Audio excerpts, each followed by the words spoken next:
Nuestra invitada de hoy nació en Caracas el 22 de mayo de 1937. Está por cumplir 84 años. Es dirigente nacional del Partido Socialista Unido de Venezuela, diputada a la Asamblea Nacional y lideresa histórica del movimiento de mujeres en Venezuela. Es la máxima exponente del socialismo feminista que proclamó el comandante Hugo Chávez. María de Lourdes León Gívori. Bienvenida. Gracias. María León es bisnieta de una esclava negra llamada Juana León por la vía paterna. Y por la vía materna es nieta de un francés nacido en Normandía, de apellido Gívori o Gívori, ¿cierto? Hernán Gívori o Gívori. Y tu papá fue coronel de los tiempos de Cipriano Castro, cerró filas contra la agresión a Venezuela en el año 1902 con Cipriano Castro. Así es. Y después conspiró contra Gómez. Y Gómez lo persiguió. Sí. ¿Cierto? Cuando murió Gómez, mi papá estaba preso. Mi mamá quedó embarazada de Ricardo, ¿te acuerdas? Sí, cómo no, de mi hermano. Y lo hicieron preso y se lo llevaron para el Táchira. Parió y se quedó solita viviendo en San Joaquín. Afortunadamente en diciembre murió Gómez y mi papá salió en libertad. Te voy a pedir, María, que te retires el tapaboca, por favor, para que los ciudadanos te puedan, los ciudadanos y las ciudadanas te puedan ver el lenguaje gestual, en lenguaje de género. Lenguaje. María, el hecho de que tu papá haya sido coronel militar, ¿facilitó el que tú te encontraras con Chávez, militar, y que pudieras vencer las resistencias que los militares históricamente han generado en los comunistas?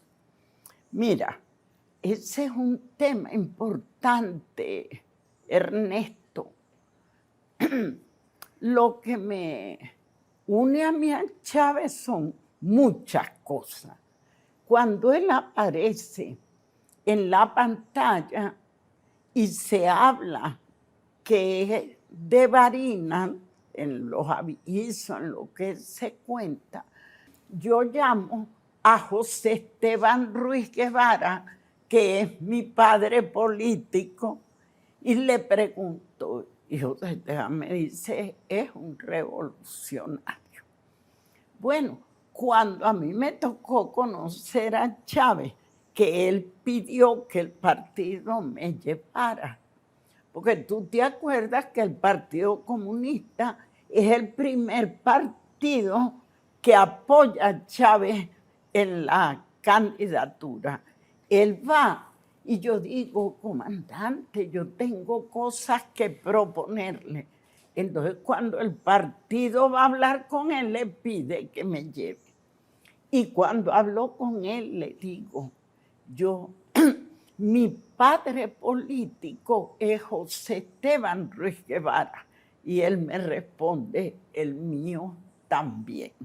Entonces ahí se dio una empatía, que llaman ahora. Una empatía, una confianza. Eso fue como amor a primera vista. Ah, claro. Pero es que Barinas, yo estoy ligada a Barinas siempre, toda mi vida. Mi madrina y mi padrino, que me ayudaron a criar. Cuando murió mi madre, recuerda que mi madre murió cuando yo tenía 3 años. Bueno, mi madrina de Barinitas y mi padrino de Puerto Nutria. Y luego cuando crecí, mi abogado, el doctor Cordero Justi, toda la vida mi abogado, y mi médico José Luis Escobar de Barinas. Y así toda mi vida ligada a Barinas, hasta que llegó Chávez de Barinas. Ahora, me interesa lo del tema militar porque de por medio hay un tema ideológico también. Claro. Hay una biografía tuya muy interesante que hizo tu nieta, ¿no? Mi nieta. Beatriz Freites. Sí. Donde tú cuentas que en los años 60, cuando tú estabas en la guerrilla, cuando terminaste en la guerrilla, los comunistas le salieron al paso un alzamiento militar de Castro León, que era un alzamiento de derecha. Ajá. Y tú dices allí, palabras más, palabras menos, que allí había habido una equivocación, porque habían salido a defender la democracia, pero era defender a Betancur. Ajá. Y que de alguna manera se perdió el momento histórico. Y me pregunto yo, esa reflexión autocrítica que tú haces desde el punto de vista ideológico, ¿qué implicaciones tiene en la relación entre la Fuerza Armada, entre los hombres que vienen del mundo militar y la izquierda revolucionaria en Venezuela? Sí, te decía que es un tema importante el de los militares, porque la burguesía ha utilizado el estamento militar para oprimir al pueblo. Y entonces cuando la gente piensa militar, piensa en las dictaduras, piensa en Pinochet. Y yo que he estudiado el tema, te puedo decir que desde nuestros libertadores, el general Simón Bolívar, mi general en jefe, Rafael Urdaneta, el mariscal Sucre, desde ellos hasta ahora, la mayoría de los alzamientos revolucionarios en el continente son encabezados por militares. Y entonces, bueno, para citarte, tantos como Camaño en República Dominicana o Velasco Alvarado, tantos, ¿no? Pero la gente, en vez de ver objetivamente, no es que por ser militar es malo, hay militar patriota y militar antipatriota, como hay civil patriota y civil antipatriota, es igual. Lo que ocurre es que hay un prejuicio. Eso lo estudiaron mucho los soviéticos, que tú sabes que tenían un instituto para América Latina, y me enseñaron a mí, que estudiaba todo lo que me mandaba la Unión Soviética, que amo la Unión Soviética, y allí explica el papel revolucionario de los militares en la lucha histórica por la independencia en América Latina. Y nosotros mismos, yo siempre decía, los únicos gobiernos democráticos que ha tenido Venezuela son Isaías Medina y Hugo Chávez. Así decía. Ahora, por supuesto, el hijo de Chávez, nuestro presidente Nicolás Maduro, que no es militar, pero es hijo de Hugo Chávez. Vamos a volver sobre el tema, María. Pero hay cosas personales. En este espacio solemos mezclar la entrevista de personalidad con los temas de actualidad. Y la verdad es que leer la biografía de María León es una cosa fascinante. Yo se lo recomiendo a todos. Fíjate que tú has dicho públicamente que te gusta poco hablar de tu niñez porque fue muy triste. Muy dolorosa. La muerte de la madre a los 3 años, la pobreza absoluta con el padre, ¿no? Mi papá enfermo, con cáncer, perdió la voz, no podía trabajar y con 3 niños. Y él hizo una cosa que cualquiera se lo criticaría. Yo cuando veo que los hijos y las hijas nos critican a los padres y a las madres, yo me acuerdo de mi papá. Él hizo algo que no era justo. Nosotros teníamos la familia de mi mamá, yo tenía abuela, tía, todo, y él nos escondió esa familia. Yo le preguntaba, papá, yo no tengo primo. Me decía, no, su única familia soy yo. ¿Cuál era el temor de él? Que la familia de mi mamá le quitara a sus hijos. prefería andar rodando por ahí, Dando tumbos. casa de vecindad, vendiendo perolitos, pero tener a sus hijos cerca de él. Y yo lo justifico, yo no lo critico. María. Porque era amor, un amor que no me dio mi papá nada, me dio amor. Y por eso soy María León, por el amor con que me crió Francisco Antonio León. Contaste en una entrevista que cuando niña te humillaban en la escuela por tu pelo rizado y que tú te veías en el espejo y decías, mamá, ¿por qué te casaste con un hombre negro? Sí, eso era un sufrimiento. Mira, peloteco, pelo pasó, y yo no volteaba, pero era conmigo. ¿Cómo es que nos llaman a los que somos blancos con el pelo así? Bachaco. Mira, bachaca. Y yo, nada. Y era una humillación permanente conmigo por pobre, era la más pobre, porque allí había 3 clases de niñas, las que pagaban, las becadas y las de gratis. Las de gratis éramos 3, entre ellas estaba yo. Y bueno, era un colegio de monjas, ¿no? En el colegio de monjas. Y me sacaban el jugo, cómo trabajaba. Yo estoy trabajando, Ernesto, desde que tengo 9 años. Bueno, eras pantalonera, ¿no? Cosías pantalones en la casa y tu papá no te dejaba salir a trabajar a la calle, por mujer. Ya cuando tuve 15 años, que volví a vivir con mi madrina, porque mi papá en ese celo prefería que estuviera interna a que estuviera con mi madrina. Es que él no quería que quisiéramos a más nadie sino a él, pobrecito. Un amor posesivo. Sí, claro. Y necesario, lo necesitó. Bendito sea mi padre. Entonces, me fui a vivir donde mi madrina y yo le dije, papá, me están ofreciendo trabajo, porque yo estudiaba para secretaria, taquigrafía, mecanografía. Me están ofreciendo trabajo en el Nacional. Me dijo, no, señor, las niñas decentes trabajan en su casa. Yo, bueno, si mi papá lo dice así.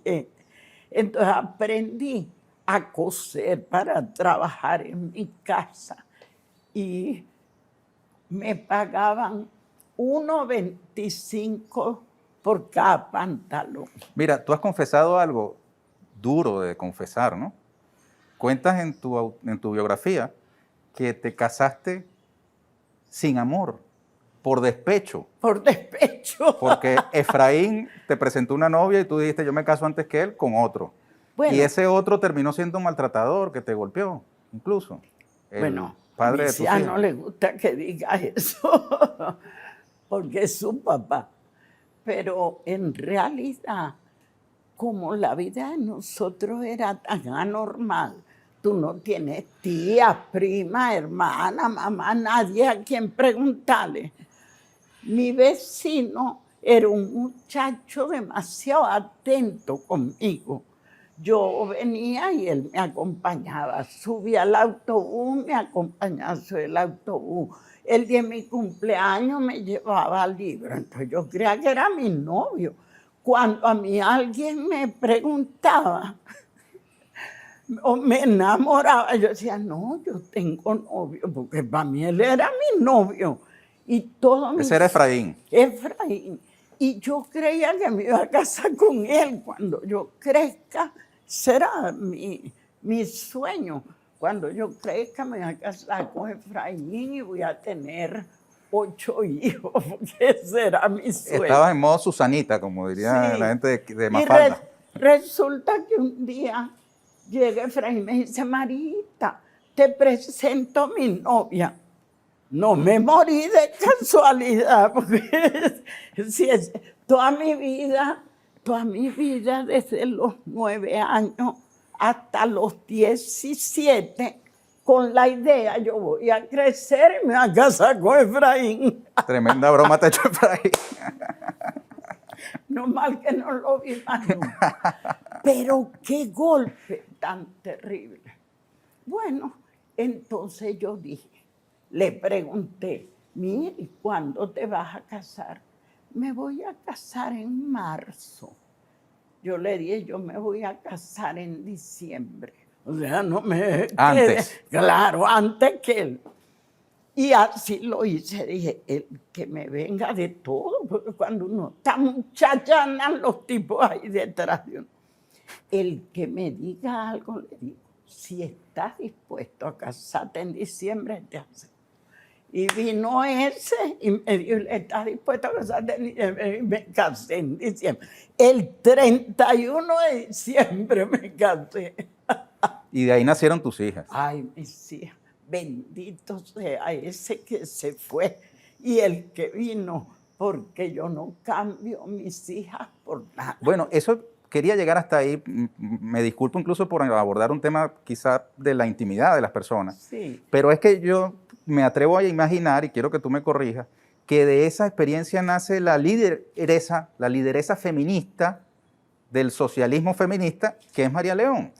Porque esa experiencia traumática de una pareja, él era de URD y tú eras del Partido Comunista, ¿no? Te asignaron Sí, tareas. El que fue mi esposo. Te asignaron tareas en la vela de coro, en coro. Sí. Y él era de URD allá y no quiso que tú cumplieras con esas tareas del Partido Comunista.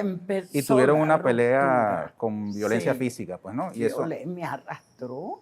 Y eso te marcó, María. ¿Te convirtió en feminista esa agresión o no? Bueno, tú sabes que tú me conoces que milito en el partido, milité 50 años en el Partido Comunista, desde los 20 hasta esa ruptura.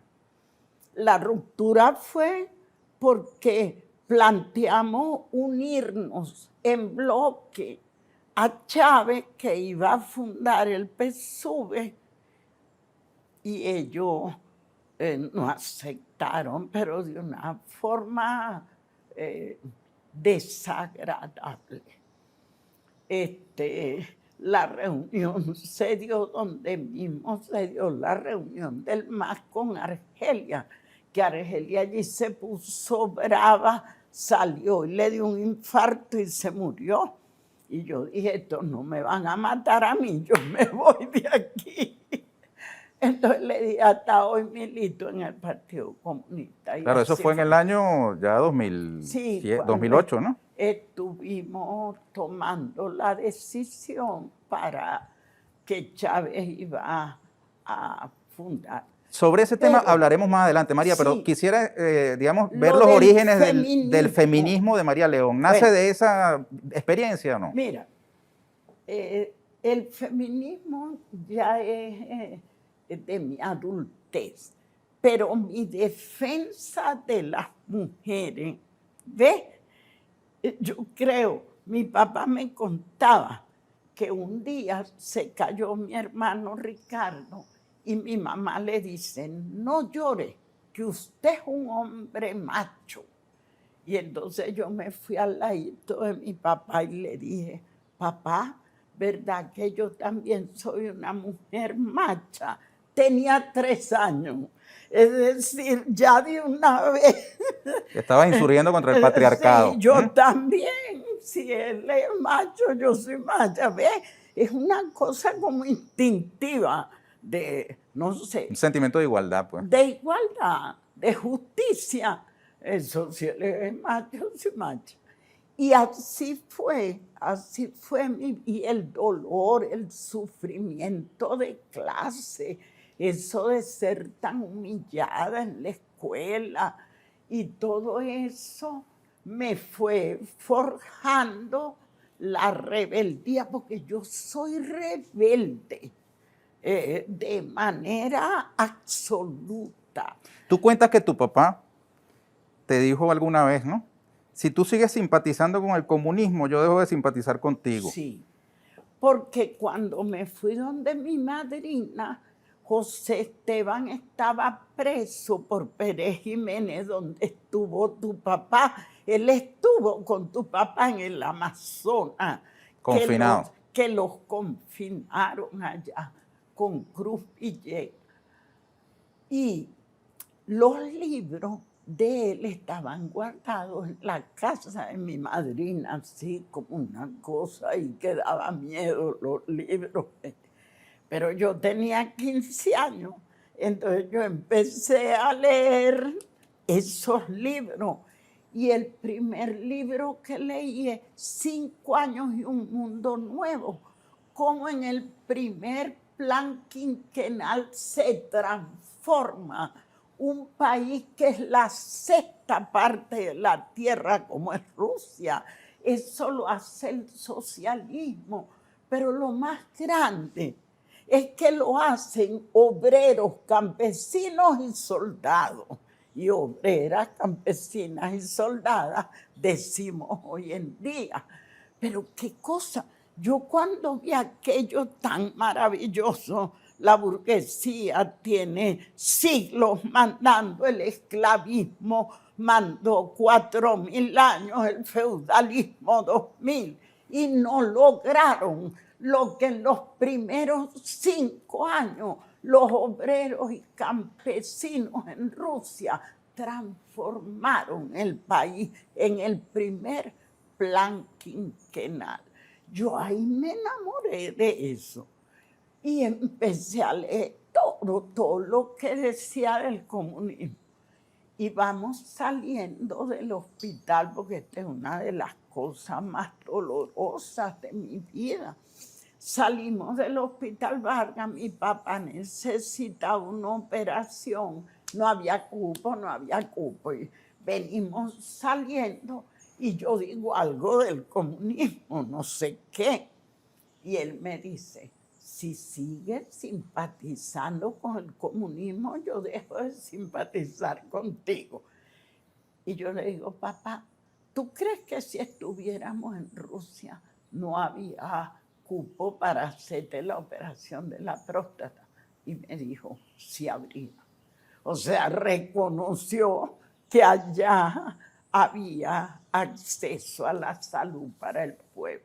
Mira, tú adoptaste en la guerrilla el nombre de Inés por Inesa Armand, la amante de Lenin, que además de amante de Lenin fue una luchadora revolucionaria franco-rusa, ¿no? Sí. Ella dice lo siguiente, Inesa, mientras no se abolan las viejas formas de la familia, la vida doméstica y la crianza de los niños, será imposible destruir la explotación y la esclavización. Será imposible construir el socialismo. ¿Tú estás de acuerdo con Inés? Totalmente de acuerdo. Fíjate que a veces fastidio hablando, pero uno tiene tantas cosas que quiere expresar. Reunida en esta semana en la Comisión de la Familia, donde estoy muy honrada con tu hermana, Asia Villegas. Ustedes son algo muy importante para mí. Es recíproco, gracias. Con Pedro Ortega los visitamos todos los diciembre, íbamos a tu casa. Bueno, allí en la Comisión de la Familia, yo quería expresarle que el socialismo no se ha planteado el estudio de la familia. Nosotros tenemos todavía el tipo de familia que creó la esclavitud. Ese es digamos, el patrón, ¿no? Y tiene que ser revisada y enriquecida con la experiencia nuestra originaria. Fíjate que la camarada Noelí Bocaterra cuenta cómo todavía, más o menos en los 70, había una de las tribus allá en Maracaibo que vivía tradicionalmente en esa casa común de todas y todos. Y el gobierno se empeñó en que debía vivir en casas aisladas, ¿no? Y como ellos no se salían de ahí, le bombardearon el bohío, la cosa donde vivían.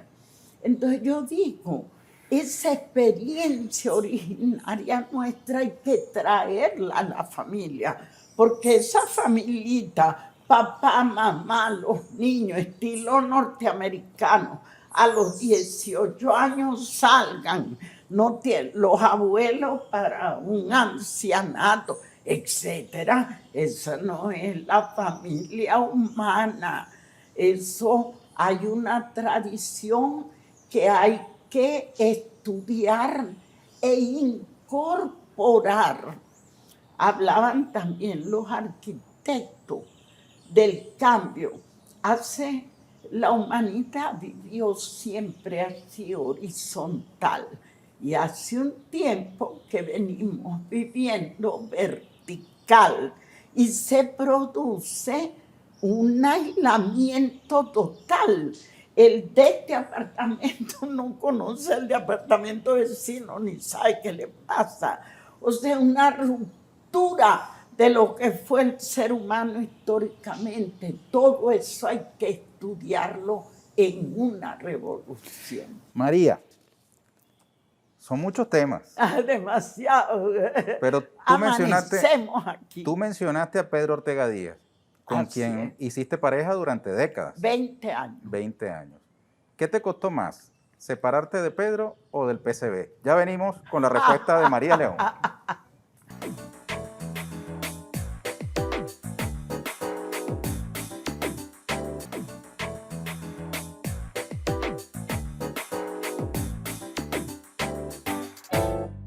María de Lourdes León Híbori. Por décadas, 2 décadas, ¿no? Pasaste al lado de Pedro Ortega Díaz, un dirigente histórico, abogado de los trabajadores del Partido Comunista. Mi héroe. ¿Qué te costó más, separarte de él o separarte del PCB? Bueno, ninguna de las dos cosas me costaron mucho, porque la relación de pareja se desgasta y cuando se desgasta ya es como natural. Claro, a nosotros la imagen de pareja de la Biblia que hasta que la muerte los separe. Bueno, hace que la gente acepte eso como, bueno, aquí hay que morir con las otras, pues. Pero los que no compartimos eso, creemos que la relación debe durar mientras da satisfacción a ambas personas. Bueno, se desgasta y el vínculo no afectivo, lo que se rompe es el vínculo familiar. Porque yo a Pedro lo quise mucho, lo quiero y lo querré. Mira, y te enamoraste de un vendedor de flores. Bueno, esa es la otra razón. Yo siempre le digo a mis hijos, a mi familia, que le da vitalidad 2 cosas. Tener un sueño, una razón para vivir, que la mía es el socialismo, por eso vivo y lucho.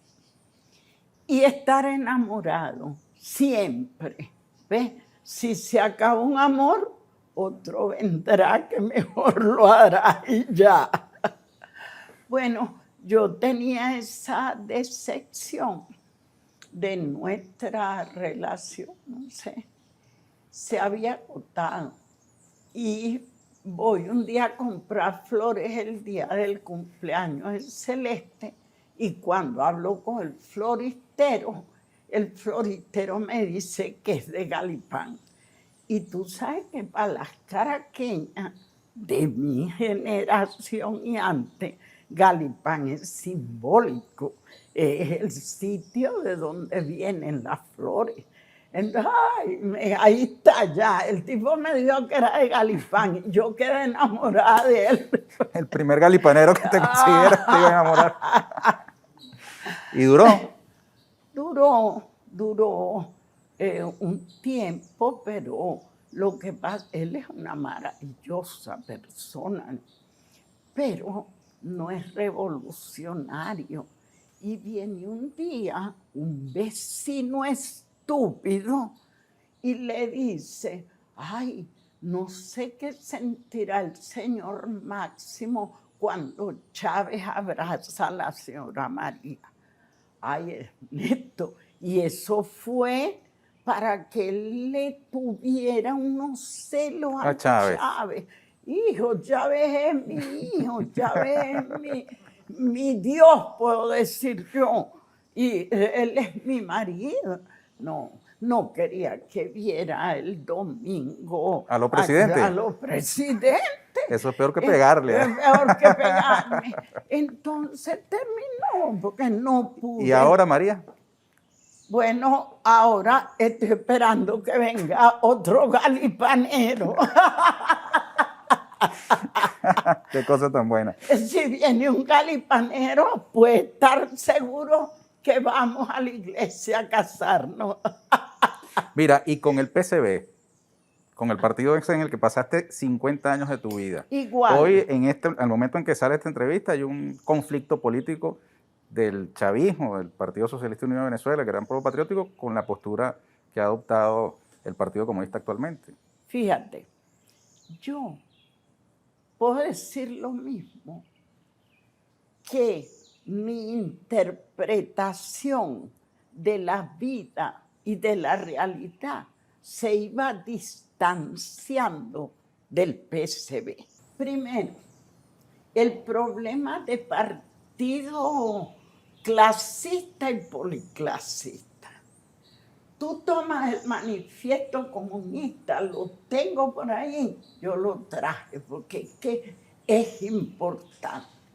Marx explica que con el desarrollo del capitalismo no hay sino dos clases, la que explota y los explotados. Él lo dice claramente aquí en el manifiesto, la burguesía y el proletariado, más nada.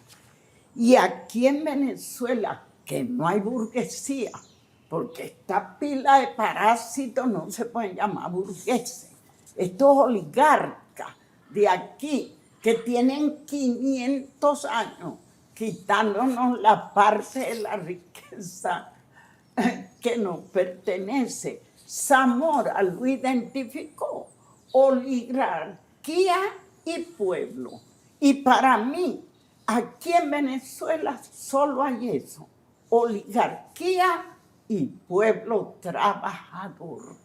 La oligarquía sabemos quiénes son, no me interesa, me gusta ni nombrarlos, porque te voy a decir, el sentimiento de clase contra la oligarquía me lo enseñó mi papá también, porque él me llevaba a la Plaza Bolívar y todos los domingos y me hablaba de Bolívar, de Zamora, pero eso es que tengo eso tan sembrado, ¿no?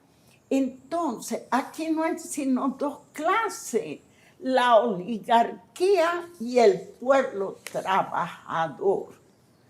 Y nuestro partido, el PCV, no es ningún policlasista, es un partido al servicio del pueblo trabajador, no al servicio de la oligarquía. Y una cosa que para mí, Ernesto, yo no sé si los comunistas valoran eso.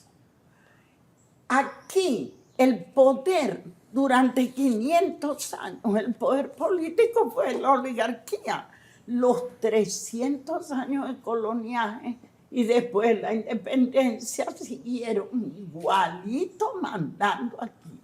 La primera vez que le quitamos el poder político a la oligarquía es con Chávez. Y ahora, para que les duela, le tenemos en Miraflores un presidente obrero, hermano. Eso es lo que se llama golpe al hígado de la oligarquía venezolana. Ellos no se dan cuenta de eso, sino del monoclasismo. Eso no existe. Son dos, la burguesía y el proletariado. Que este proletario, tú, Ernesto, estudiaste, aprendiste, te desarrollaste, eres ministro, pero tú no has pasado a la oligarquía. Tú eres también ¿de qué? Del proletariado, del pueblo trabajador, igual que él, que ella, que yo, que el presidente. No valorar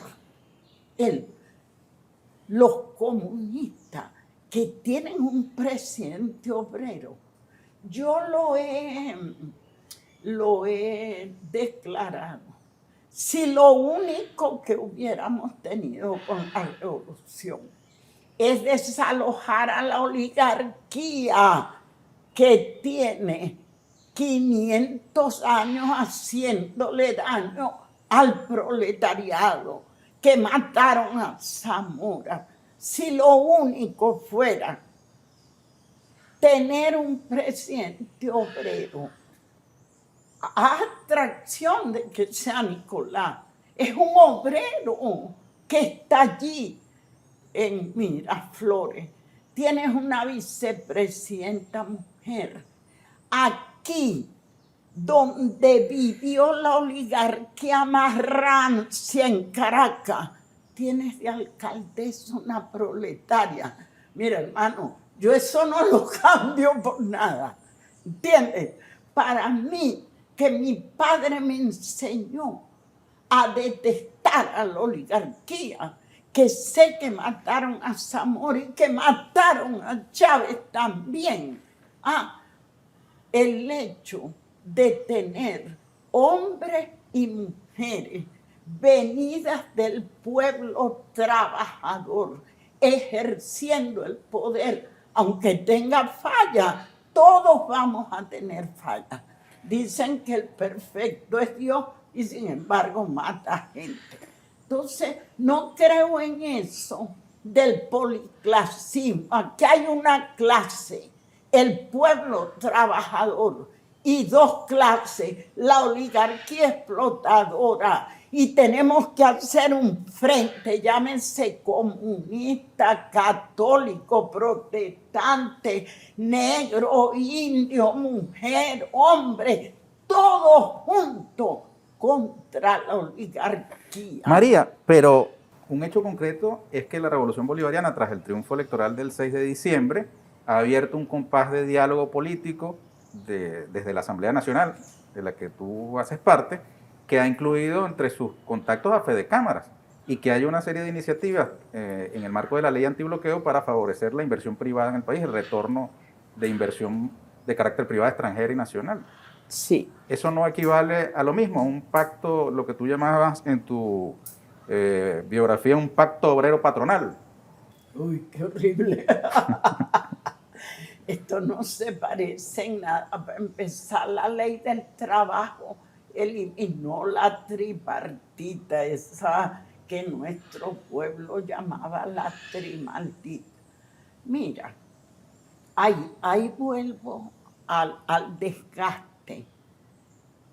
Ser leninista no es copiar lo que Lenin hizo, porque Lenin vivió y dirigió la revolución de 1917 y estamos en el 2021. No puedes aspirar a copiar lo que Lenin hizo. ¿Qué es lo que tienes que aprender? ¿Qué es lo que para mí es ser leninista y yo soy? Es actuar como Lenin, estudiar la realidad que estás viviendo, estudiar qué es lo que se necesita en el momento. Y nosotros sabemos que los países que construyen el socialismo han hecho cambios impensable para los fundadores del Partido Comunista. Hay que hacer cosas porque te vas a negar a comprender el momento que está viviendo. Mira, Ernesto, este es el momento histórico más grande que ha vivido la humanidad. La humanidad vivió 10.000 años de regímenes de clase. Tuvo una primera ruptura en 1917, porque todo lo demás para atrás, por ejemplo, yo discutía con un historiador, es muy grande la Revolución Francesa, la estimo muchísimo y mucho más la Comuna de París. Que quizás fue lo que hizo que tu abuelo francés parara por aquí, ¿no? Es probable. Ajá. Pero después de la Revolución Francesa, ¿quién quedó en el poder? La burguesía. O sea, y aquí una guerra de 20 años, la mitad de la población muerta. ¿Y qué pasó después? La oligarquía con el poder. Eso es lo que acontecía siempre. ¿Quién rompió eso? Rusia, con la revolución bolchevique en 1917. Entonces, tienes que entender que esa ruptura histórica tuvo que tener muchas dificultades, porque la gente, fíjate lo que pasaba aquí. Aquí los patriotas cuentan, mi general en jefe Rafael Urdaneta, que el ejército patriota en la campaña admirable no podía separarse un soldado de la fila, porque el pueblo lo agarraba y lo mataba, porque estaban de acuerdo con el rey, porque a ellos les habían enseñado que el rey lo puso Dios. Entonces estos malvados que querían libertad para ellos eran bandoleros. Eso es lo que tenían en la mente. ¿Qué tendrían en la mente aquellos 150 millones de obreros, campesinos, soldados y soldadas rusas que eran prácticamente producto del feudalismo? Ahí la clase obrera era minoritaria. Entonces, las cosas que tuvieron que hacer son inenarrables. Bueno, nosotros estamos en otro momento histórico. Esta no es la revolución que dirigió nuestro amado Lenin.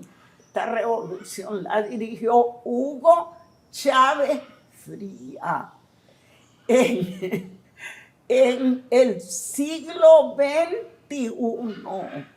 Y tenemos que entender que toda esa historia de los 103 años ha debilitado al imperialismo, pero que las últimas acciones, China, Rusia, Bielorrusia, Vietnam, Nicaragua, Cuba, todo eso es una demostración de que el imperialismo va en decadencia y estamos viviendo ese momento. ¿Cómo no entenderlo?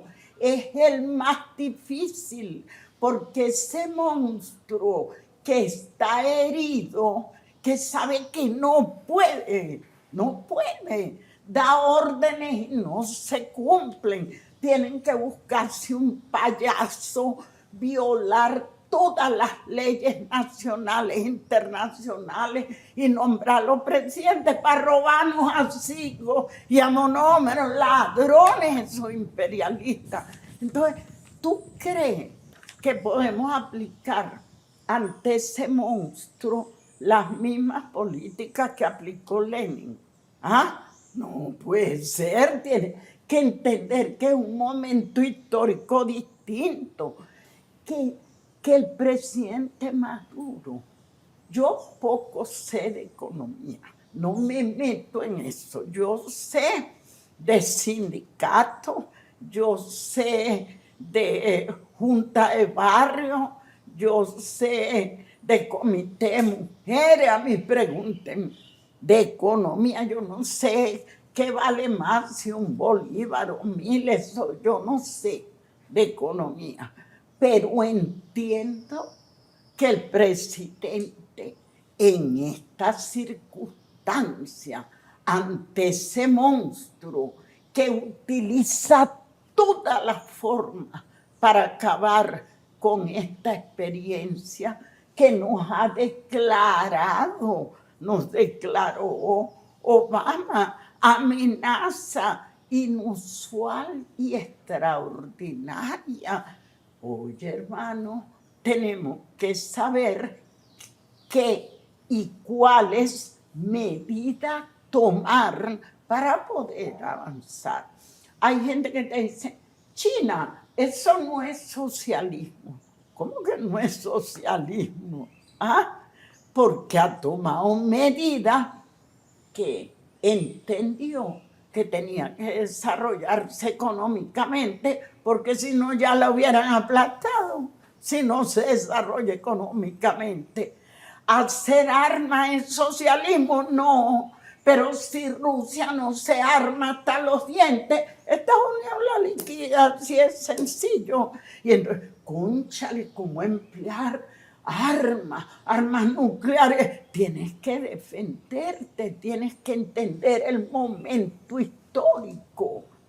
Y yo te digo, cuando Chávez dijo, ustedes elijan a Nicolás Maduro Moro, si hubiera dicho que te eligiéramos a ti, aquí estaría yo detrás de ti. Mejor a ti. Pero dijo Nicolás Maduro Moro. Tú sabes, María. Yo, fiel a Chávez, voy a estar. Mira, si pasara algo muy grave, que yo estuviera totalmente en desacuerdo, yo preferiría irme a una comuna, ¿no?, a trabajar y no a hacer vida pública, porque yo la lucha no la voy a abandonar. Yo voy a luchar viva y muerta, porque cuando me muera sobran por ahí las que me dicen yo llevo adelante tu idea. Así que, pero si algo grave que yo no pudiera entender sucediera, yo no sería capaz públicamente de señalar al presidente. Y te voy a decir, eso me lo enseñó el Partido Comunista. Nosotros y nosotras las diferencias las discutíamos internamente. Dile barriga verde y tripas azules a tu camarada aquí. Pero públicamente no, porque ¿quién sale beneficiado? ¿A quién beneficia? Que esa es mi otra enseñanza histórica. Si algo quiero enseñarle a mi pueblo, es la experiencia que viví cuando el PCB y el MAS se separó del PCB. Todos los que se fueron eran de la gente mía. Yo no tenía amigos aquí. Los amigos los tenía allá porque incluyendo a Argelia Laya, ¿no? Porque era guerrillera, ¿tú comprendes? Y los guerrilleros se fueron para allá. Aquí quedamos 2 o 3 de los guerrilleros, todos se fueron. Y yo, concha, le oía lo que decía Teodoro y lo que decían los camaradas. Yo no tenía gran formación, pero me puse a leer a Lenin. Y Lenin dice, ¿a quién beneficia? Si es justo o no es justo. ¿Quién sale beneficiado? ¿Quién sale beneficiado aquí con atacar al presidente Maduro? ¿Quién? ¿Ah? Se beneficia por eso la clase obrera, se benefician los campesinos, las mujeres.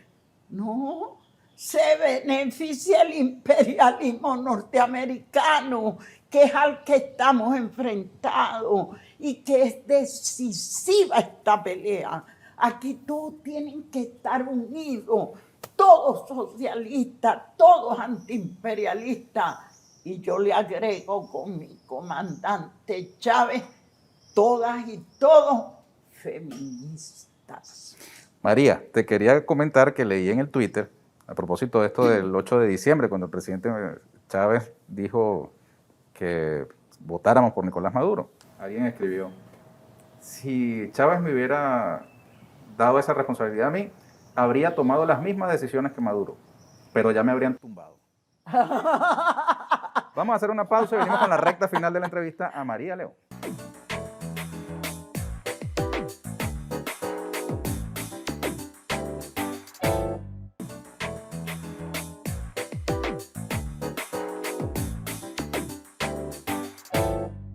María de Lourdes León Gibori, o Gibori. Estamos en la recta final, María, de modo que te voy a pedir brevedad en la respuesta. Exacto. ¿Cómo se puede ser marxista, leninista y a la vez cristiana, siendo que Marx definió la religión como el opio de los pueblos? Fíjate que esa interpretación del opio de los pueblos es equivocada. La sacan del contexto, ¿no? De lo que Marx dijo. Yo, como todos los militantes del partido, me enseñaron el ateísmo.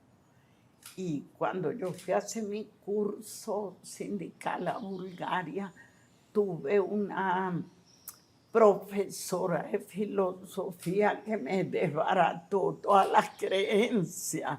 Yo vine atea, pero eso no me duró mucho, porque resulta que cuando yo estaba pequeña, mi papá me enseñó a amar a Jesús de Nazaret. Yo no lo puedo dejar de amar nunca. Y a Simón Bolívar eran los dos ídolos de mi padre. Entonces no me duró mucho el ateísmo. Claro, me dio elementos para valorar las creencias nuestras.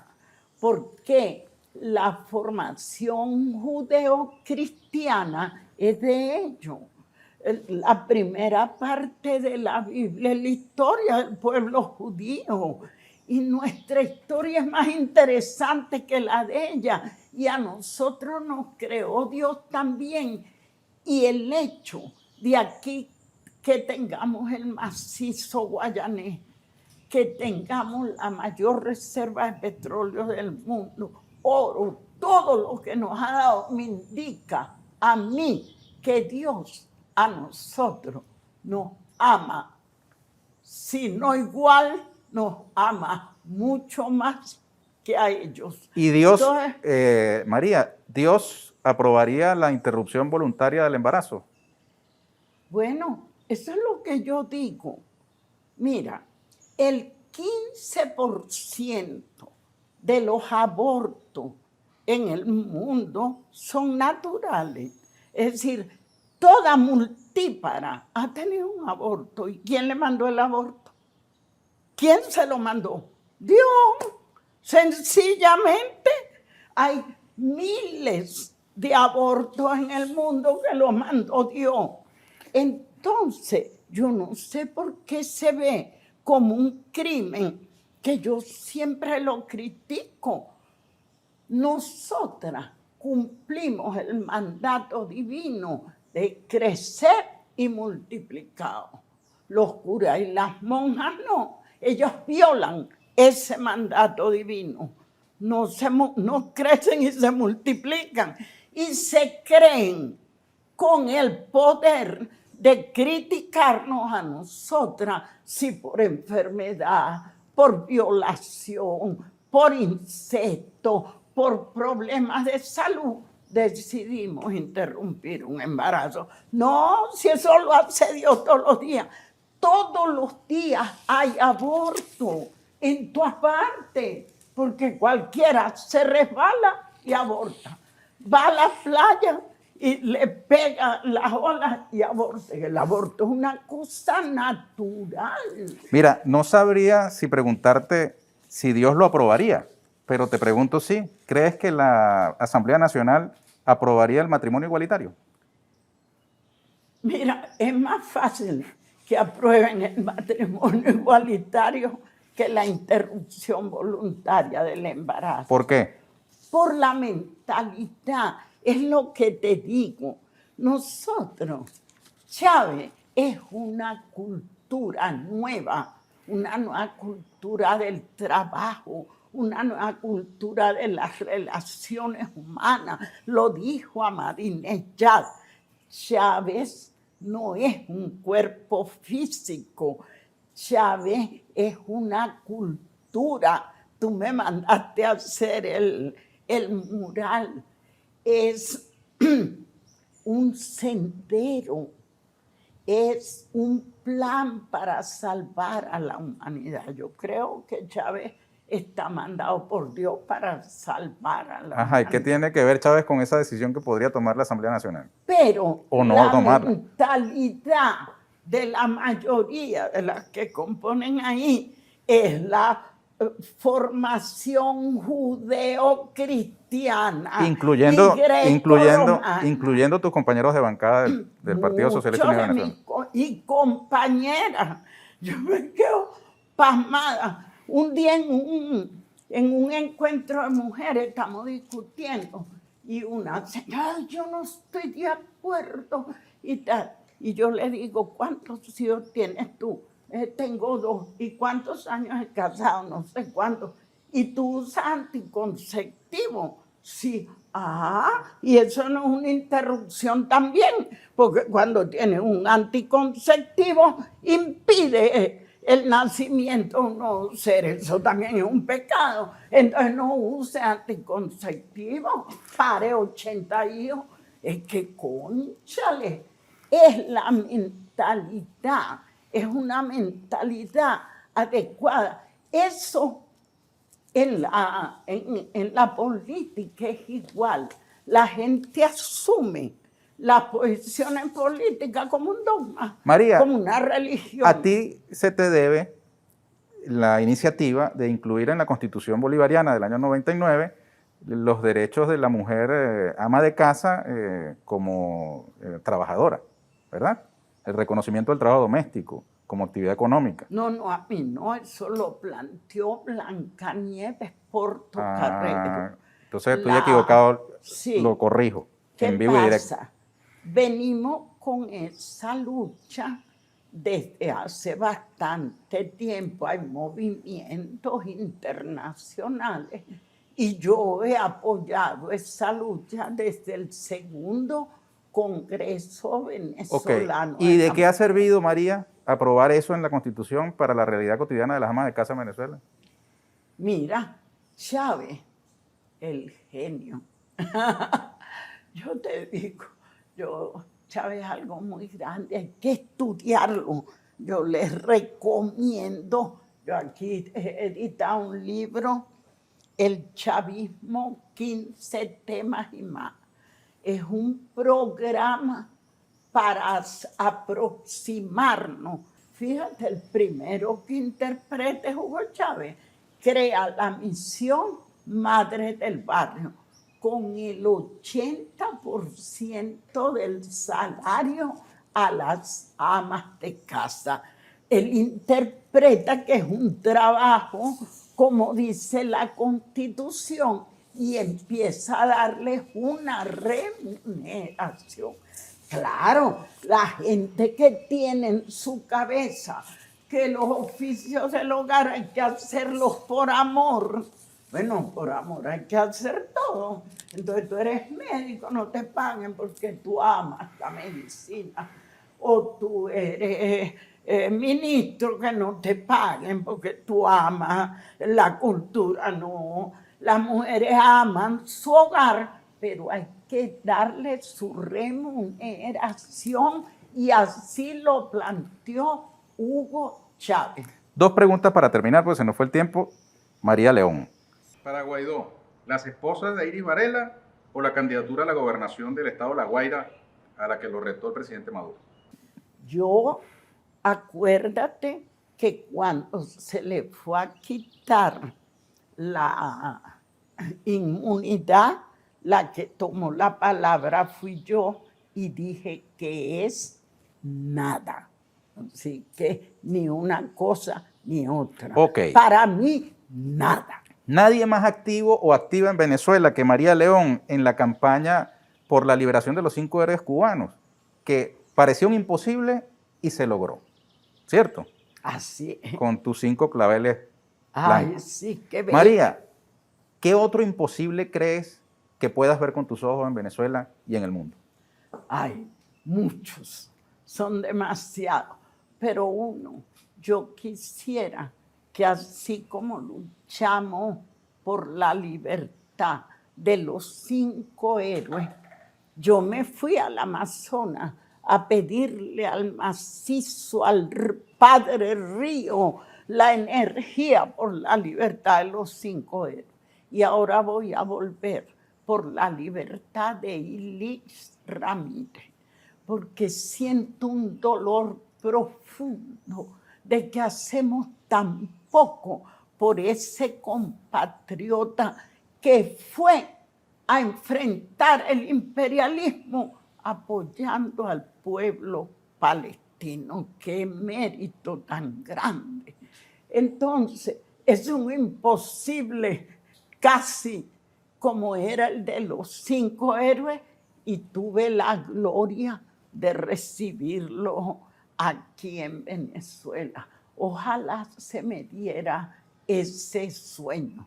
Pero yo tengo muchos sueños, yo tengo 7 propuestas.